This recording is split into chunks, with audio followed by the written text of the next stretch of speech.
Finally বিয়েবাড়ির video শুরু। সকালে খাওয়া দাওয়া সেরে চলে এসেছি আমরা তত্ত্ব গোছাতে, কারণ এই তত্ত্বগুলো এখন মেয়ের বাড়ি যাবে, যেহেতু ছেলের বাড়ি থেকে সকালবেলা গায়ে হলুদ যায় মেয়ের বাড়ি, তো সেই তত্ত্বগুলো এখন রেডি করছি। ছাদে গিয়ে দেখলাম ফটোশুট শুরু। আমরা এখন তত্ত্ব বানাচ্ছি, চলো দেখাই কিভাবে তত্ত্ব বানাচ্ছি। তো গাইস, এই যে আমি সেলুটেপ কাটার দায়িত্ব, আর এই যে উনি এখানে তত্ত্বর ছাদে।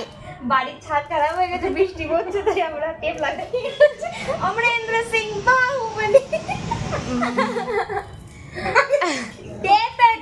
টেপ কই ও গাইস, এই যে আমাদের মামির শাড়ি বহুত ভারী, 3-4 জনে চাগানো যাচ্ছে না। আমাদের মামিও ভারী, ছাড়বো কিন্তু।